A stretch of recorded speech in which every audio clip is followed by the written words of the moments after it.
देखिए क्लास, आज हम चैप्टर पढ़ेंगे इन द ऑर्चर्ड। ठीक है, इन द ऑर्चर्ड। इसमें आर का साउंड नहीं है, ठीक है। और मैं क्या करूँगी ना कि मैं रीडिंग करूँगी और उसके बाद आप जब रीडिंग कर रही होंगी तो आप उंगली रख के एक एक शब्द का प्रोनाउंसिएशन सीखेंगे और फिर मैं आपको चैप्टर कंप्रीहेंड भी करूँगी, समझाऊँगी, तो आपको समझना भी है, ठीक है।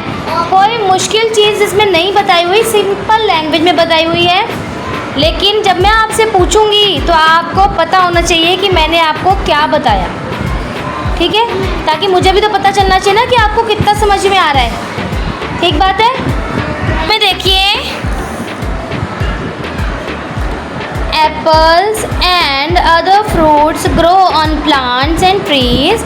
Farmers grow these plants and trees in their orchard. An orchard is an area of land used for growing fruit trees. देखिए, एप्पल का नाम इसलिए दिया गया क्योंकि एप्पल बहुत ही फेमस फ्रूट है, ज़्यादातर मिल जाता है और बहुत ही हेल्दी होता है, मतलब सभी हेल्दी होते हैं। तो ये नहीं समझना सिर्फ एप्पल की बात क्यों करी है। वो कह रहे हैं कि एप्पल और बाकी के फ्रूट जो हैं, जो प्लांट पे या उस पे उगते हैं, फार्मर इनको अपने अपने ऑर्चर्ड में उगाते हैं, ठीक है। ऑर्चर्ड क्या होता है? एक ऐसी जगह, ऐसा बगीचा जिसमें केवल फलों वाले ही पेड़ पौधे हों, ठीक है। अब यहाँ पे देखिए, आपको इस तरीके से फ़ोटो दिखाई हुई है ना, अच्छी लग रही है ना। वो सब तोड़ रहे हैं और वो लड़की खा रही है। आपको ऐसा नहीं लग रहा देख के कि ये काश ये मैं लड़की मैं ही होती? मन कर रहा है ना कि ऐसे फ्रूट्स मैं भी खाऊं? कर रहा है कि नहीं कर रहा है? हाँ, तो अच्छी चीज़ें देखनी चाहिए। अब देखिए, एक थोड़ी सी पोयम दी हुई है, देखिए। Down in the orchard it's harvest time, up the tall ladders the fruit pickers climb. अब आप यहाँ देखिए, टाइम के साथ क्लाइंब जो है वो राइम हो रहा है ना। और हमारी पोएम का स्टैंजा कितनी लाइनों का है? 4 लाइनों का स्टैंजा है। 4 लाइनों के स्टैंजे में या तो फर्स्ट लाइन का जो आखिरी वर्ड होता है वो थर्ड लाइन से राइम होता है और सेकंड लाइन का जो आखिरी वर्ड होता है वो फोर्थ लाइन के आखिरी वर्ड से राइमिंग होता है ज़्यादातर पोएम्स में, ठीक है। Among green branches that sway overhead, apples are hanging all rosy and red. Poem का मतलब देखिए क्या है कि जब ऑर्चर्ड में हार्वेस्टिंग टाइम होता है, हार्वेस्टिंग मतलब फल तोड़ने का टाइम होता है, तो जो फ्रूट पिकर्स होते हैं वो क्लाइंब करते हैं किस पे? लैडर्स, मतलब सीढ़ियों पे। देखो फोटो में दिख रहा है ना, सीढ़ियों पे चढ़ के तोड़ रहे हैं। और वो क्या, उसमें जो ग्रीन ग्रीन ब्रांचेस होती हैं जो कि हमारे सर के ऊपर से ऐसे हिलती है ना, और उनमें क्या होते हैं? एप्पल्स, जैसे लाल लाल कलर के जो एप्पल्स होते हैं वो लटक रहे होते हैं, बड़े सुंदर लग रहे होते हैं। Just ripe for picking, all juicy and sweet, pretty to look at and tasty to eat. और सारे एप्पल्स कैसे होते हैं? पक चुके होते हैं, बिल्कुल एकदम तोड़ने के लिए तैयार होते हैं। और कैसे होते हैं? जूसी होते हैं और मीठे होते हैं। और कैसे होते हैं? बहुत ही दिखने में बड़े सुंदर, बड़े प्यारे और खाने में बड़े टेस्टी। हाँ जी, अब उंगली रखिए, देखिए।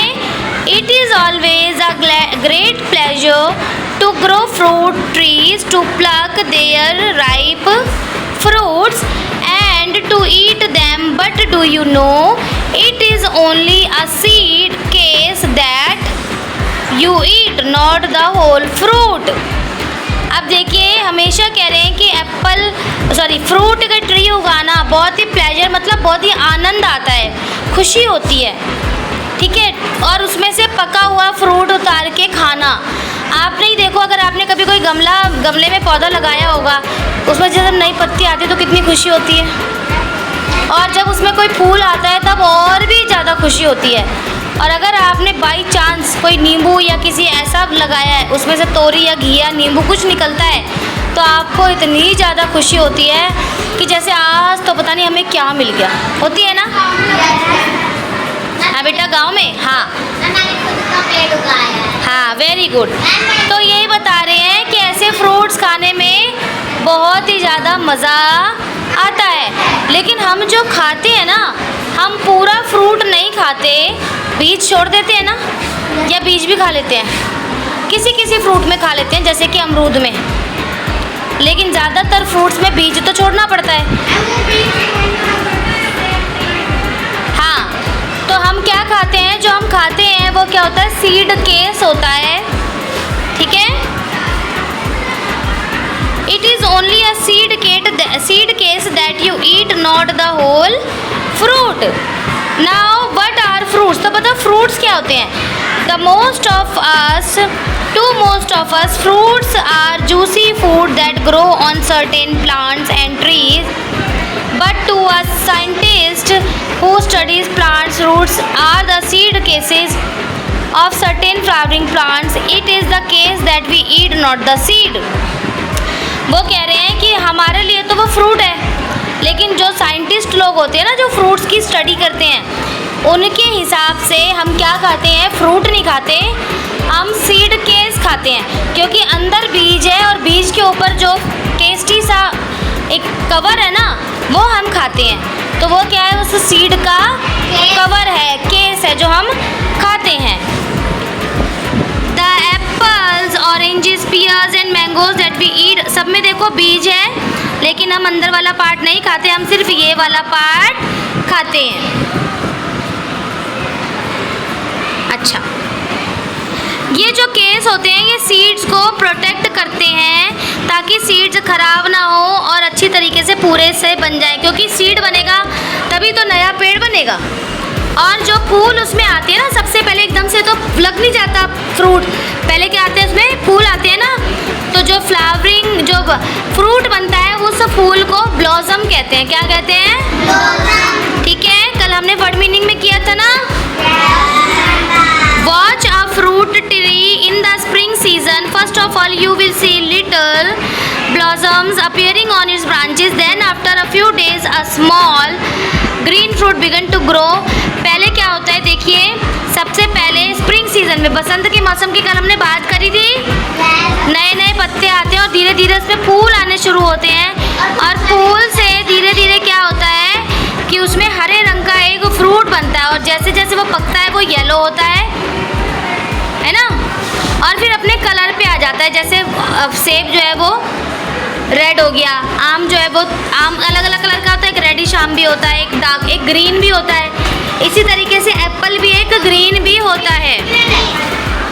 और जब हम उस फ्रूट को उतारते हैं, तोड़ते हैं और उसे खाते हैं, तो बहुत ही ज़्यादा हमको उसमें आनंद आता है, बहुत ही ज़्यादा खुशी होती है, relish. Sometimes farmer pick the fruit and send it to market while it is still green. The green fruit ripen during the. कई बारी क्या होता है कि जो किसान होते हैं, फ्रूट फार्मर्स होते हैं, वो कच्चे फ्रूट को तोड़ के पैक करके भेज देते हैं। ऐसा कब करते हैं वो, जब फ्रूट इस लेवल पे पहुंच जाता है कि तोड़ने के बाद भी ये रखा रखा पक जाएगा। तो क्या होता है, मान लो हिमाचल से फ्रूट आ रहा है, सेब आ रहा है, तो हिमाचल से मान लो ये 10 दिन बाद पकेगा, तो उन्होंने 10 दिन पहले ही तोड़ के पैक करके भेज दिया। सो गाइज, अगर आपको ये रीडिंग सेशंस अच्छे लग रहे हैं, आपकी रीडिंग एबिलिटीज़ में फ़र्क आ रहा है, तो प्लीज़ वीडियो को लाइक, कमेंट, शेयर कीजिए, चैनल को सब्सक्राइब कीजिए, इंस्टा FB पे फॉलो कीजिए और अपने फ्रेंड्स के साथ शेयर कीजिए, और कमेंट में ज़रूर लिखा कीजिए कि हाँ आपको अच्छा लगा।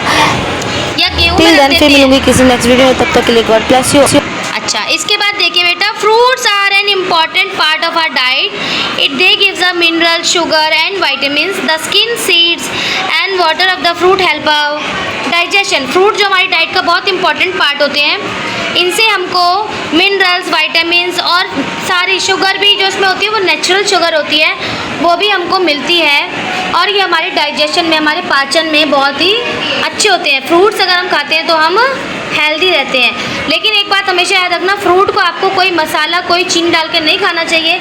फ्रूट जैसा हमें नेचर ने दिया है वैसे ही काट के हमको खाना चाहिए। धो के खा लो, लेकिन उसमें कोई चीनी, मसाला ये सब उसमें ऐड मत करो। Our body needs proteins, fat, carbohydrates, vitamins, minerals and water for a healthy growth. Cereals such as wheat, rice and maize give us carbohydrates. Fruit, vegetables, milk, meat and fish give us protein, fats, vitamins and minerals for a healthy body. We should include each of these in our food. देखिए serials जो होते हैं, serials मतलब जो अनाज होते हैं जैसे कि गेहूँ, चावल, मक्का, ये सबसे हमको फैट्स और कार्बोहाइड्रेट मिलता है। मिनरल्स वगैरह भी मिलते हैं, लेकिन ज़्यादा मिनरल्स और विटामिन हमको मिलते हैं फ्रूट में से। तो अपने आप को हेल्दी रखने के लिए हमको हर तरीके का खाना खाना चाहिए, कोशिश करनी चाहिए, या मेरी आपसे रिक्वेस्ट है कि आप वेजिटेरियन रहें, बिना किसी को हार्म पहुंचाए, किसी जानवर को दुख दिए अच्छा स्वस्थ खाना खा के भी रहा जा सकता है। सो यहीं पे आपकी रीडिंग प्लस कॉम्प्रिहेंशन ख़त्म होता है। And at the end of the video I am requesting you to please subscribe the channel and like the video and comment if you like the video. और बच्चे मेरे हंस रहे हैं कि मैडम क्लास में क्या बोल रही है, तो आप मुझे फॉलो कर सकते हैं इंस्टा और FB पे, और आपके जो कमेंट्स हैं वो मेरे लिए बहुत मोटिवेशन होते हैं। सो प्लीज़ बने रहिएगा साथ में। Till then God bless you all, God bless all my subscribers and viewers. फिर मिलूँगी किसी नए स्टडी वीडियो के साथ, या किसी ब्लॉग के साथ, या किसी मॉरल इन्फॉर्मेशन के साथ। Bye bye.